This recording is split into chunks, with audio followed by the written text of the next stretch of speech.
Poor Mwazha of Africa received his calling.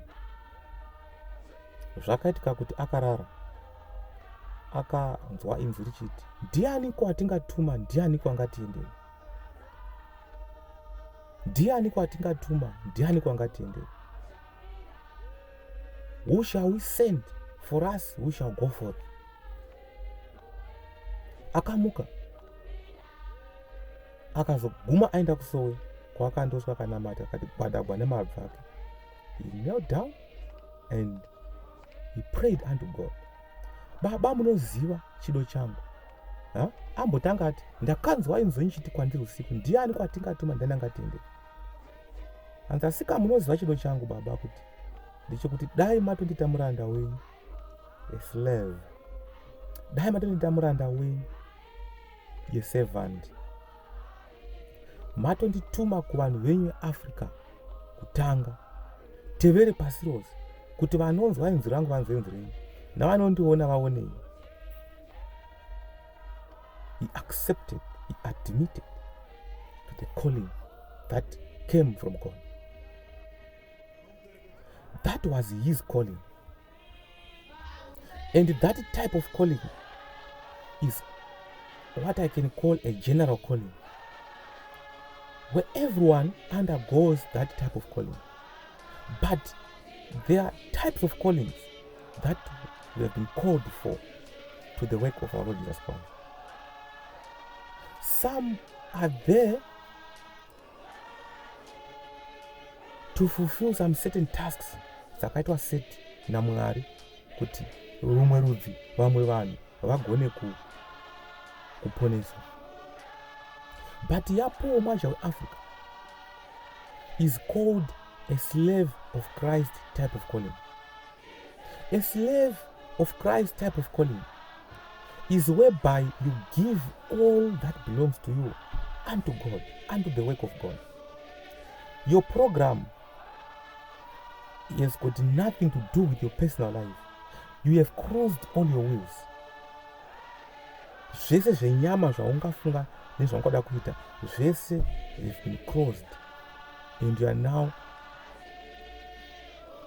doing everything that supports the work of our Lord. Just like other servants, nokuti nomuti muranda wa Mwari, a servant of God or a slave.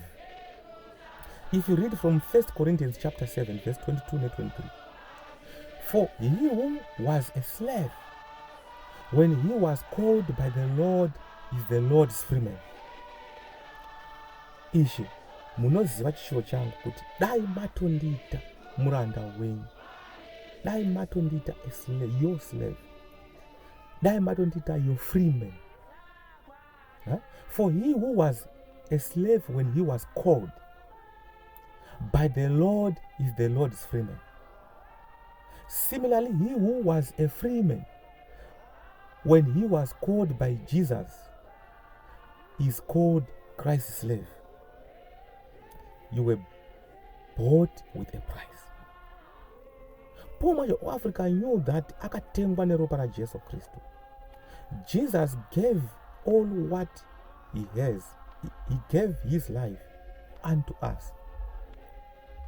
So, hanzi upenyu haunganditiri zvakanaka kana musinganditi muranda wenyu. Zviri nani kuti mutondiuraya mundibvise panyika. That's the declaration of Poor Mwazha of Africa.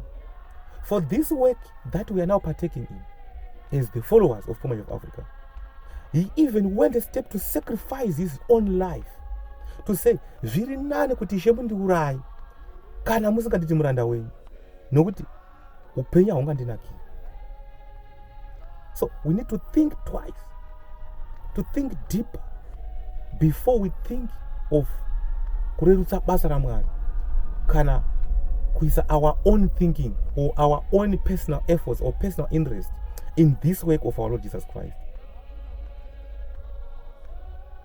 Poor Mwazha of Africa went through a lot for us to be where we are right now, for us to be who we are right now. He, in his mind, if God commissioned him, He was seeing a chosen people. He wanted to brew a chosen people. He wanted to brew a royal priesthood. He wanted to brew a holy nation. A people that belongs to God. A people belonging to God. That we may declare the praises of Him who called us out of the darkness into this wonderful light. He was seeing himself leading a people whose destination is heaven. A people who is determined, a people who is committed. Even if facing some disturbances, some hindrances, some stumbling blocks, they could declare and say, no, we are still bound for the holy city. We still have our tickets. We are not going to drop our tickets. And we are determined to get our destination. That's the people of Mwazha of Africa was seeing. Kuti pakuguma kwenyika azoti baba, ndiwo marudzi avanhu aya, ndiwo vanhu vamakanditumira. Ndauya nawo. Ndokusaka dzimwe dzenguva tichimuona aibudisa misodzi ochema kana achiona vanhu vachirasa target, vachirasa the purpose yekunamata. So he went through that general calling of a slave of Jesus Christ. He is a slave of Jesus Christ. Now, I leave it a homework to us, a challenge to us, an assignment to us as followers of Mwazha of Africa. Are we doing justice to support this initiative, to support this work of Lord Jesus Christ, so that the purpose is not derailed? What are you doing to support that? What was the purpose of his commission?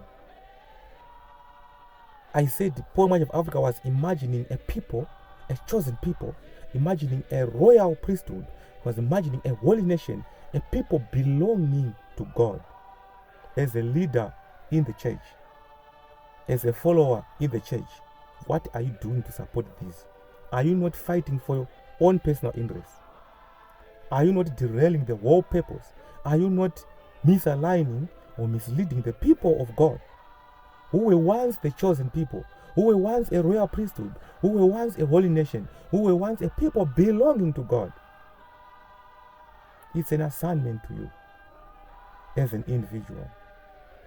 Don't you think you should also become part of the people that Mwazha of Africa saw when he asked to be a commissioned one of God, he asked to be the servant of God? Let's meet in the next episode. Please subscribe to the Gospel Shadow channel on YouTube.